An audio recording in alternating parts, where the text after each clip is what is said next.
com'è nata la pizza margherita? No, come è nata? Venne la regina a Napoli, gli volevano dare un babà, invece cosa fece un pizzaiolo? Siccome la pizza estera sono bianca, disse adesso faccio i colori della bandiera.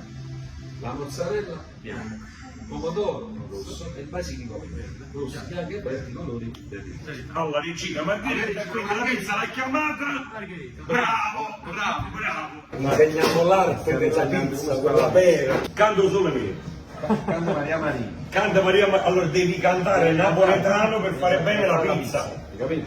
Cosa metti? No, Vai. questo non va bene. Questo non va bene. Chiudi, metti questo. Metti questo, dai, meno male. Dai.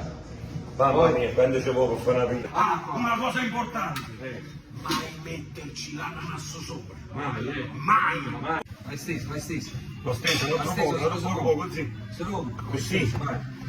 È piccolino però. Va bene, se no si rompe questo dicevo. Vai, pomodoro. Pomodoro intorno. Ok, pomodoro. Poi un po' di sale. Dai. Diavolare. Togliti. Diavolata. Basta. Fungale. Stiamo facendo una capricciosa fantastica. Aspetta, 2 ulive ho fatto così. Vediamo cosa succede. Inforniamo insieme. Ma perché non capisci come si fa la pizza? Uno di Nola, mica sa come si fa la Guarda che a Nola York. pizza. Nola io. Clementino il pizzaiolo. Ora e giriamo. Esatto. Esatto, vedi sotto, vedi guardi sotto. Bello. Questa è la prima pizza Corazon. Esatto. Tratto dalla nostra canzone. Esatto. Se la mattina facciamo la pizza buongiorno. No. Esatto. Eccola là, vedi?